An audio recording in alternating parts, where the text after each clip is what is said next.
الحمد لوليه والصلاة والسلام على نبيه وعلى آله وأصحابه أجمعين.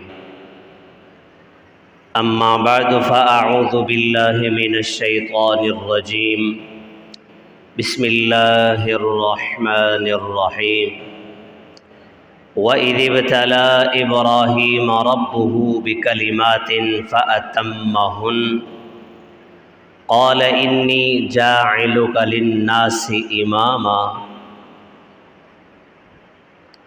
قَالَ وَمِنْ ذُرِّيَّتِي قَالَ لَا يَنَالُ عَهْدِ الظَّالِمِينَ. وقال النبي صلی اللہ علیہ وسلم: من کان للہ کان اللہ لہ، او کما قال النبی صلی اللہ علیہ وسلم. سبحان ربک رب العزت عما یصفون وسلام علی المرسلین والحمد للہ رب العالمین. یا رب صلی وسلم دائما ابدا علی حبیبک خیر الخلق کلہم، هو الحبیب الذی ترجى شفاعته لكل هول من الاحوال مقتحم.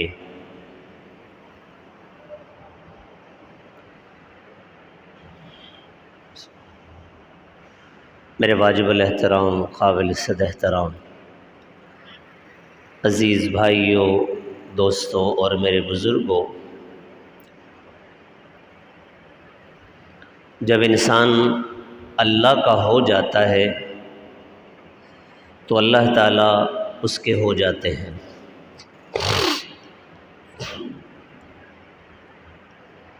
یہ ساری کائنات اللہ کی ہے، ساری کائنات اللہ نے بنائی ہے، اللہ نے پیدا کی ہے. سارے جہان کا نظام اللہ نے بنایا ہے، اور اس سارے جہان پر، ساری کائنات پر اللہ کی حکومت ہے. اس کائنات میں وہ ہوگا جو اللہ چاہیں گے، وہ نہیں ہوگا جو میں اور آپ چاہیں گے.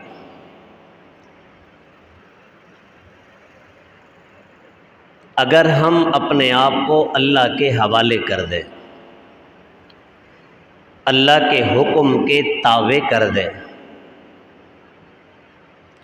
تو اللہ جل شانہ نے یہ ساری کائنات پھر ہمارے لیے بنائی ہے. یہ سارا جہان اللہ نے ہمارے لیے بنایا ہے. یہ چاند، ستارے، سیارے، آسمان، زمین، آسمان کے اندر جو مخلوقات ہیں، فرشتے ہیں، زمین کے اندر جو مخلوقات ہیں، اور زمین کے اوپر جو مخلوقات ہیں، سمندر کے اوپر جو مخلوقات ہیں، سمندر کے اندر، پانی کے اوپر، پانی کے اندر جتنی مخلوقات ہیں، یہ جانور، یہ پرندے، یہ مچھلیاں، ساری اللہ نے ہمارے لیے بنائی ہے. سورج کی ڈیوٹی لگی ہوئی ہے، صبح اپنے وقت پہ نکلتا ہے اور شام کو اپنے وقت پہ غروب ہوتا ہے.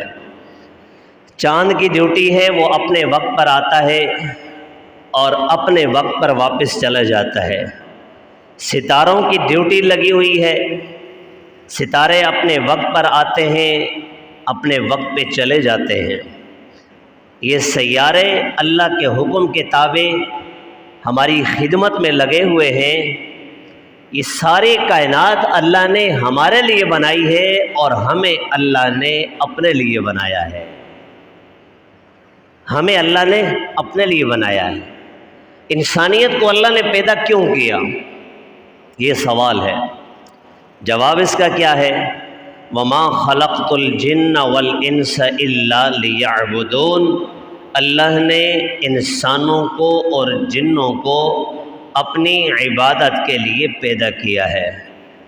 مفسرین فرماتے ہیں الا لیعبدون کا مطلب ہے الا لیعرفون کہ ہم اللہ کو پہچانیں اور اللہ کو پہچان کر پھر اللہ کی بندگی میں لگ جائیں۔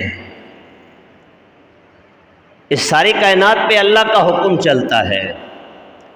اگر اللہ تعالیٰ چاہیں گے تو رات آئے گی، اللہ تعالیٰ چاہیں گے دن آئے گا، اللہ تعالیٰ کی منشا پہ یہ چلے گا۔ اگر اللہ جل شانہ ساری کائنات میں اندھیرا ہی اندھیرا کر دیں، رات ہی رات کر دیں، تو پھر یوسف گوٹ والے کیا کریں گے؟ ان کے پاس تو شمسی کا نظام بھی نہیں ہے، سولر سسٹم بھی نہیں ہے، بیٹری کا سسٹم بھی نہیں ہے، الا ماشاء اللہ 2-4 گھروں میں، تو یہ اندھیرا ہی اندھیرا ہوگا تو یہ کیا کریں گے؟ اگر اللہ تعالیٰ ہمیشہ کے لیے دن لے آئے رات نہ لائے تو یہ دن کے اجالے میں ہمیں نیند کہاں سے آئے گی؟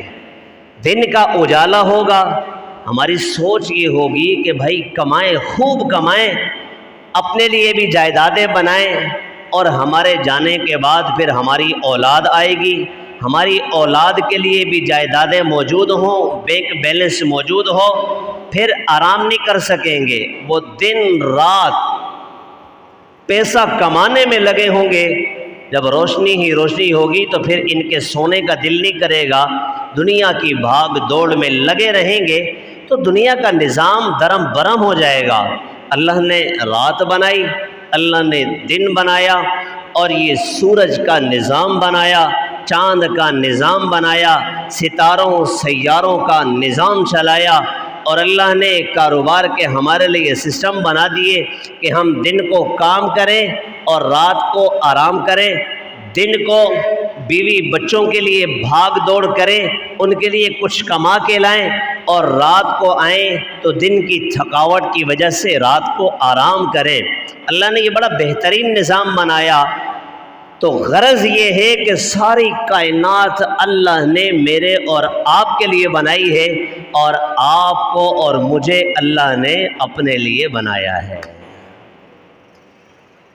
حدیث مبارکہ میں آتے ہیں من کان للہ کان اللہ لہو، جو اللہ کا ہو جائے اللہ اس کے ہو جاتے ہیں، اور جس کے اللہ ہو گئے اس کے دنیا کے کام بھی بن گئے، اس کے آخرت کے کام بھی بن گئے۔ سارے کام بنانے والی ذات ایک اللہ کی ذات ہے۔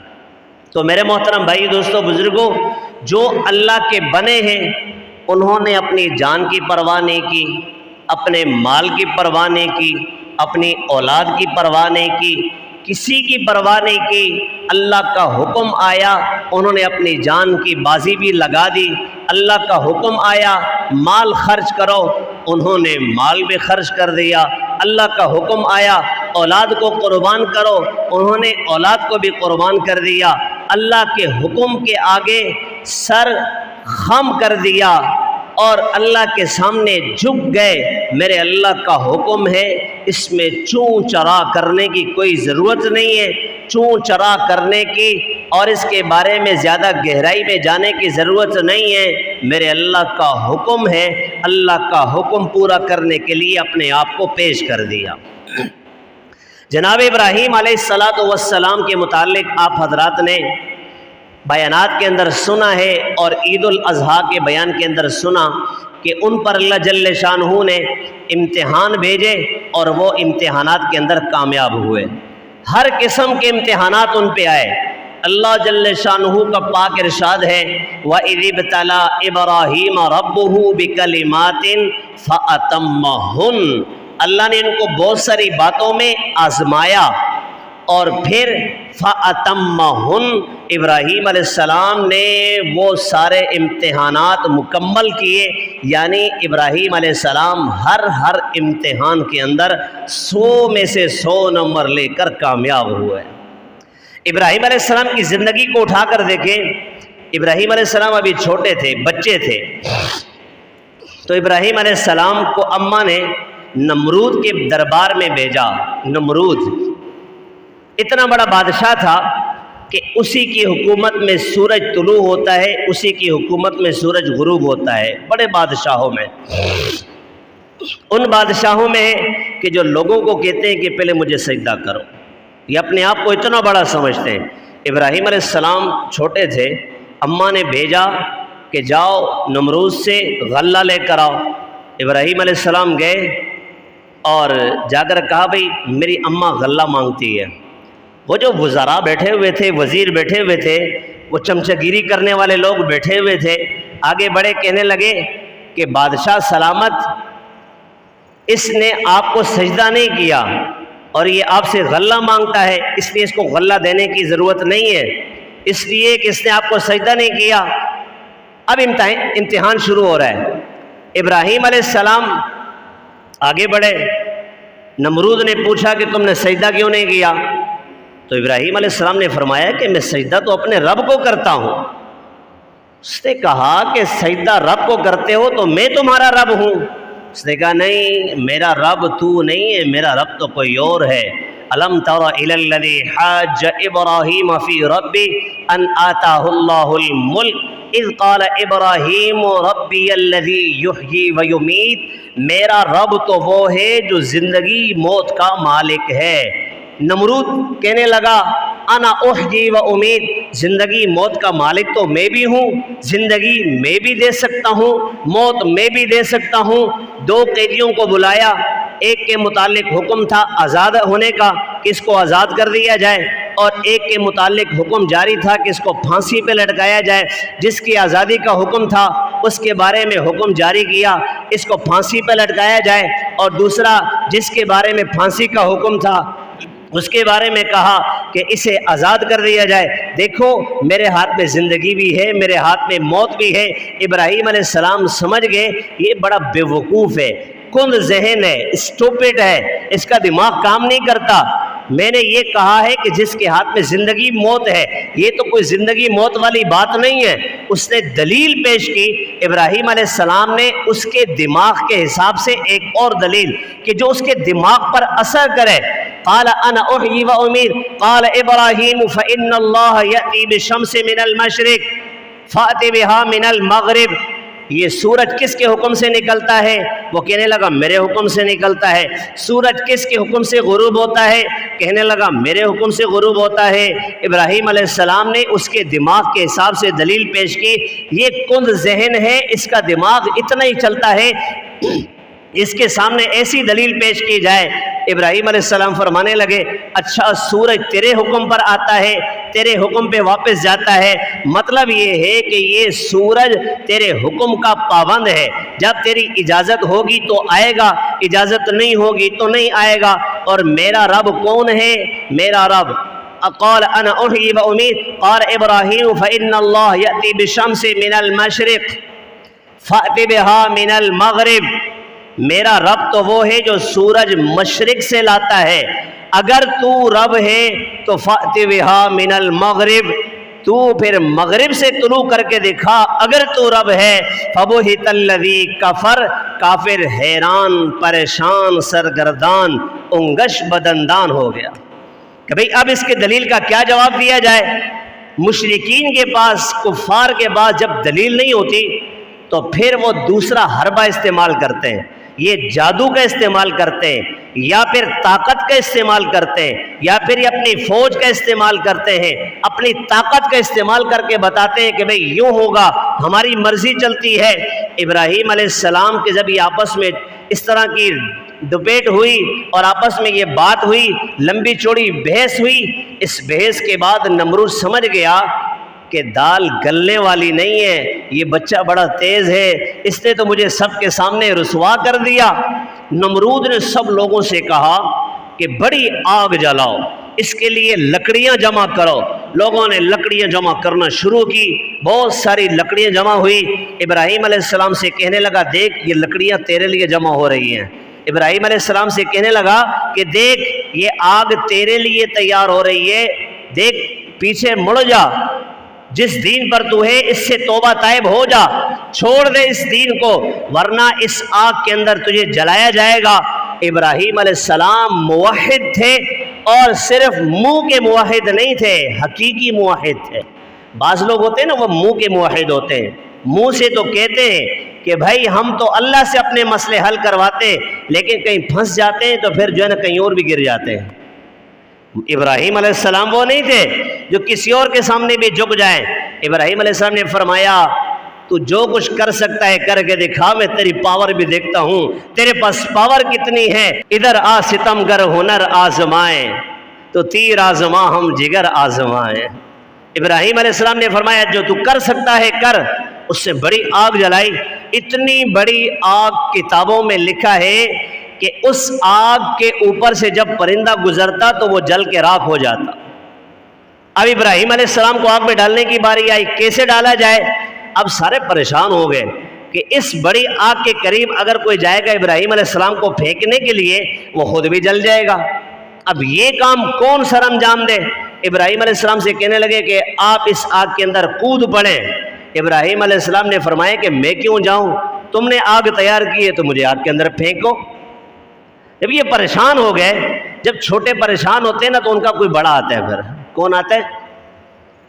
ان کا بڑا آتا ہے۔ ان کا بڑا کون تھا؟ شیطان۔ ان کا بڑا کون تھا؟ شیطان۔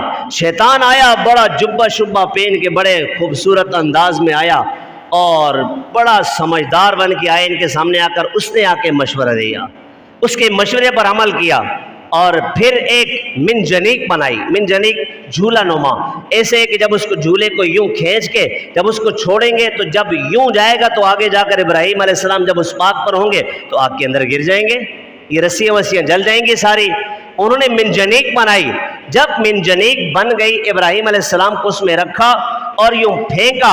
ابراہیم علیہ السلام کو جب پھینکا تو فرشتے آسمان سے دوڑ لگائے اور ابراہیم علیہ اللہ کے پاس آئے۔ فرشتے دوڑ لگاتے ہوئے اللہ کے پاس آئے، یا اللہ تیرا خلیل آگ میں جل جائے گا۔ اللہ نے فرمایا کہ جاؤ مدد کرنے کے لیے جاؤ، اگر میرا خلیل تم سے مدد مانگ لے تو مدد کر لینا۔ فرشتے فوراً دوڑتے ہوئے آئے، پانی کا فرشتہ آیا اور آگ کا فرشتہ آیا، ہوا کا فرشتہ آیا، یہ سارے فرشتے نمبر وار ابراہیم علیہ السلام کے پاس آئے اور ابراہیم علیہ السلام سے ایک فرشتے نے کہا میں آگ کا فرشتہ ہوں، آپ اگر کہیں تو میں آگ کو بجھا دوں۔ ابراہیم علیہ السلام سے پوچھا کہ آپ کو ہماری ضرورت ہے، آپ کو میری ضرورت ہے؟ ابراہیم علیہ السلام نے فرمایا کہ مجھے ضرورت ہے لیکن اما الیک فلا، مجھے تیری کوئی ضرورت نہیں ہے۔ پوچھا تجھے اللہ نے بھیجا ہے؟ اللہ نے بھیجا نہیں، میں اجازت لے کے آیا ہوں۔ ابراہیم علیہ السلام نے فرمایا اما الیک فلا، مجھے ضرورت تو ہے کہ میں آگ میں جلنے لگا ہوں لیکن مجھے تیری کوئی ضرورت نہیں ہے، تو چلا جا۔ پھر ہوا کا فرشتہ آیا، ہوا کے فرشتے نے کہا کہ اگر ابراہیم علیہ السلام سے کہا کہ آپ حکم دیں میں تیز ہوا چلا کے آگ کو ختم کر دوں، آگ کو بالکل اڑا کے رکھ دوں۔ ابراہیم علیہ السلام نے وہی سوال کیا، اللہ نے بھیجا ہے؟ نہیں، اللہ نے بھیجا تو نہیں ہے لیکن اللہ سے اجازت لے کے آئے ہیں۔ فرمایا اما الیک فلا، مجھے ضرورت تو ہے لیکن تیری کوئی ضرورت نہیں ہے۔ پھر تیسرا فرشتہ پانی کا آیا، فرشتے نے کہا کہ آپ اگر اجازت دیں تو میں اس پر پانی برسا دوں، اس پر بارش کر دوں اور پھر یہ آگ ختم ہو جائے۔ ابراہیم علیہ السلام نے پوچھا اللہ نے بھیجا ہے؟ نہیں، اللہ نے بھیجا تو نہیں ہے، ہم اجازت لے کر آئے ہیں۔ اس لیے ابراہیم علیہ السلام نے فرمایا اما الیک فلا، مجھے ضرورت تو ہے کہ اس وقت میں جلنے لگا ہوں لیکن آپ کی ضرورت نہیں ہے۔ جس کی مجھے ضرورت ہے وہ ساتوں آسمانوں کے اوپر بیٹھا ہوا مجھے دیکھ رہا ہے، میں جس کے لیے جلنے کے لیے تیار ہوں وہ مجھے دیکھ رہا ہے، جس کے لیے میں اپنی جان پیش کر رہا ہوں وہ مجھے دیکھ رہا ہے، جس کے لیے جان کی بازی لگا بیٹھا ہوں مجھے دیکھ رہا ہے، جس کے لیے میں اپنا تن من دھن قربان کرنے کے لیے بیٹھا ہوں وہ مجھے دیکھ رہا ہے۔ اما الیک فلا، مجھے ضرورت ہے لیکن تمہاری کوئی ضرورت نہیں۔ جب اللہ نے دیکھا کہ میرے خلیل درمیان کے واسطوں کو اس وقت مانتے ہی نہیں ہے، اگر ابراہیم کہتے کہ ہاں تم پانی برسا دو، آگ کو ختم کر دو، ہوا چلا دو اور یہ آگ ختم کر دو، یہ جائز تھا، ناجائز نہیں تھا۔ یہ اللہ کی طرف سے فرشتوں کی مدد کی صورت یہاں بن رہی تھی، جائز بھی تھا۔